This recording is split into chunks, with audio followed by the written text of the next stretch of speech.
my situation, I wasn't going to go back into the workforce.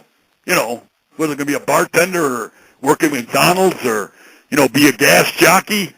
No. So there's only one thing I could do, and that was put myself on the independent list or start my own wrestling. Okay? Okay. So what happened is that I put my name out there, and I'd get a call here, and I'd get a call there, and I'd fly to, I'd go to California maybe, or I'd go to Portland, or I'd go to Denver, once every 2 months. I said, well, this, I can't afford, you can't make a living doing that. So I said to them, and now the clincher was my daughter. My daughter turned 16 years old.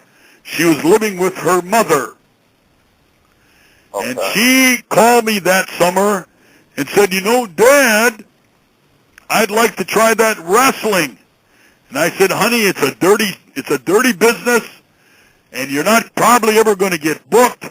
You're never going to go anywhere. And that was the end of the conversation. Okay. Now my brain is rolling, and I'm thinking to myself, maybe if she can do this stuff, I got myself. So now all I need to do is find somebody for me to wrestle. That's one match. Okay. Right? And if she catches on, and if she can do this stuff, then we just have to find another girl. Now we've got 2 matches. And if we have a mixed tag, now we've got 3 matches. So my brain is working. Well, if we can put 3 matches together already, all I need to do is hire on a couple extra guys or bring in one name guy besides myself, and we'll start running a show here and there, and I'll train her, and she won't have to worry about going to any other place because she can we'll wrestle ourselves. That's how it started. Okay? Okay. This is 12 years ago. My daughter's a beautiful 25-year-old woman. She went all through college. She has a master's degree. She teaches. She runs another service here, and she wrestles with me on weekends. Now listen to me. We run rock and roll wrestling. Rock, R-O-C-K-N, roll, wrestling.com. We have not had a weekend off in 11 years. Wow. We run every weekend, every Labor Day, every Memorial Day, every 4th of July. We run New Year's Eve, Christmas Day night. We haven't missed one in 7 years. We have 5 wrestling stages. They're all different sizes and heights. We go to the VFW and it has a 9-foot ceiling. We bring in a lower ring. We wrestle outside. We bring this big 20-foot ring. We wrestle inside a beer joint that has a dance hall. We bring in a 12-foot ring or a 14-foot ring. We have midget girls, midget guys. I have a giant 7-foot tall, handsome men, beautiful girls. Last week, Friday, my daughter had an all-ladies match in Iowa. I had the midgets and all of us in Minnesota on Friday. We both ran shows. Saturday, we both ran shows. Yesterday, we met. Sunday, we had one big show Sunday afternoon. We ran 5 shows this last weekend. That's great. It's unbelievable, right? That's unbelievable. Our dates are on our site. Where we go are on our site. We were at Sturgis last year. We had a hell of a show out there. We travel and we do as many fairs as we can in Minnesota, Wisconsin, North Dakota, South Dakota. We do about 9 different states, and we're just like the old days with Vern Gagne. We do all the smaller markets. We don't do a lot of big cities. We go to Green Bay, we go to Peoria, we go to Chicago, Fargo, Moorhead, Minneapolis, of course, St. Paul, the suburbs.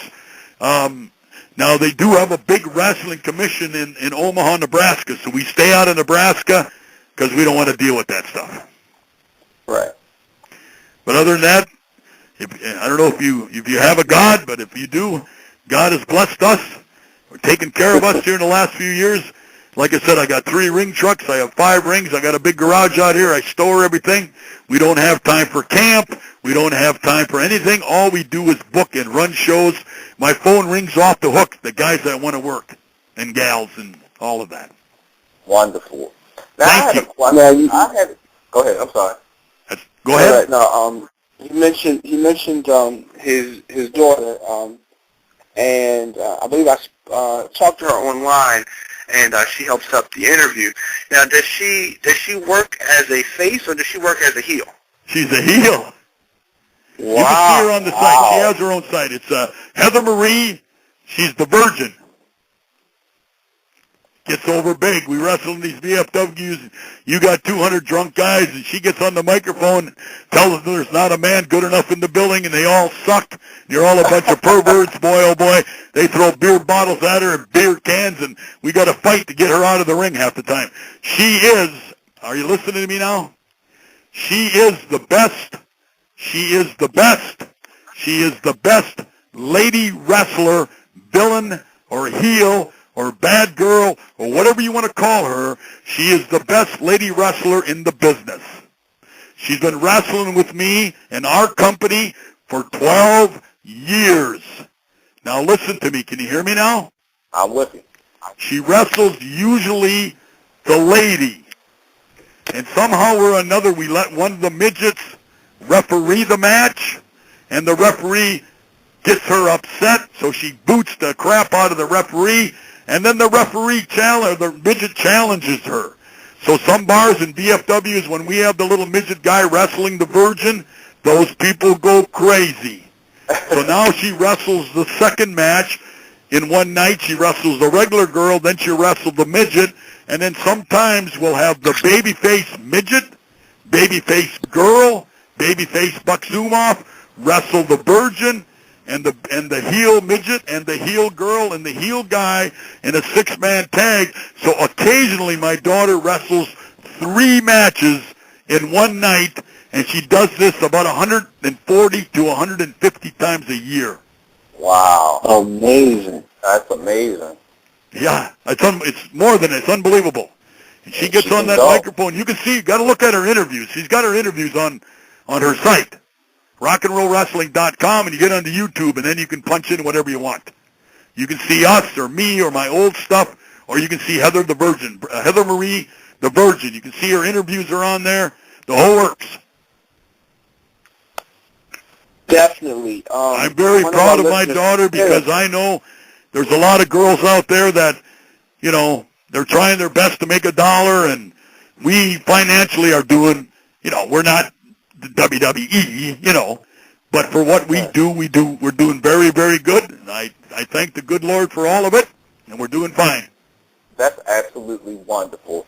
Buck, I wanted to ask you, because you actually, throughout your historic career, you've actually had a chance to wrestle in an era where there were actually more options for wrestlers in the days of the territory.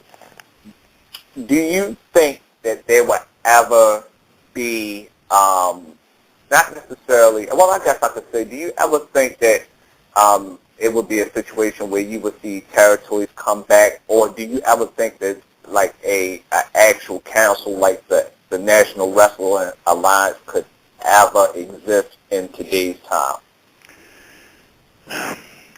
One of the reasons it's really, really hard on the territories is the big reason is that you don't have the TV access like you used to years ago. Now they put you on some kind of an access channel. You're on at 3 o'clock in the morning somewhere, and it's horseshit. That's one thing. Right.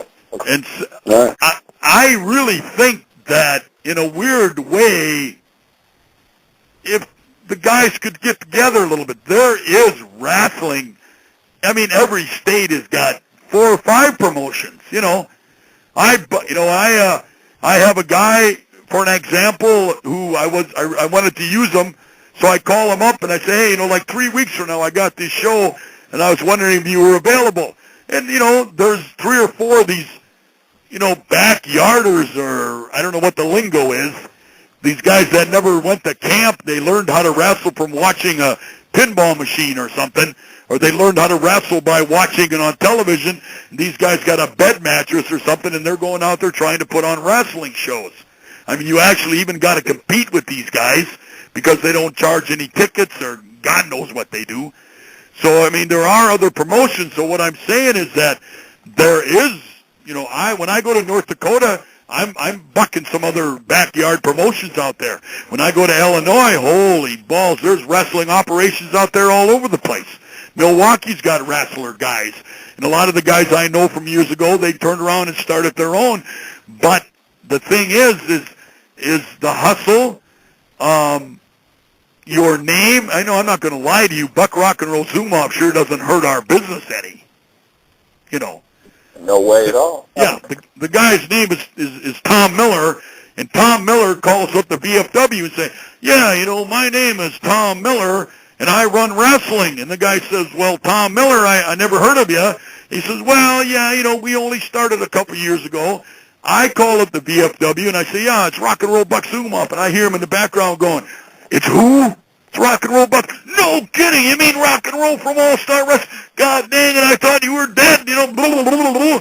I say, yeah, no, I got my daughter and some midgets. We got a hell of a show, and I got my foot in the door. I can't imagine trying to run a wrestling show if you have a whole 12, 15 guys, that never wrestled anywhere, don't have a name or don't have nothing. It's got to be difficult, But as far as the territories and all of that, in a weird way, there is wrestling all over the place. As far as it getting back on television again and going from territory to territory, the only thing that could maybe happen, I believe, is that Vince McMahon himself would take TNA and maybe start another organization somewhere and have the 2 or 3 different organizations that somehow have to intertwine, like at the end of the year. Let's make it Vince's wrestling 1, wrestling 2, wrestling 3.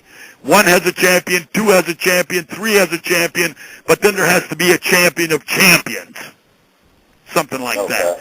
Other than the regular territories popping up all over, I doubt it. And that sounds good. Now, with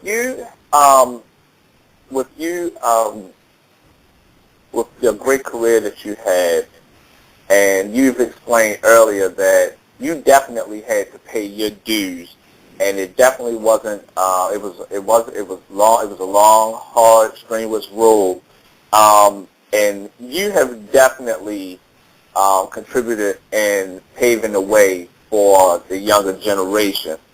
My question is, how do it feel with you having to pay those dues, and say you come across those in the younger generation who seems as though that they're actually unappreciative, or they just feel as though that they don't have to actually have appreciation for what you actually contributed to this business?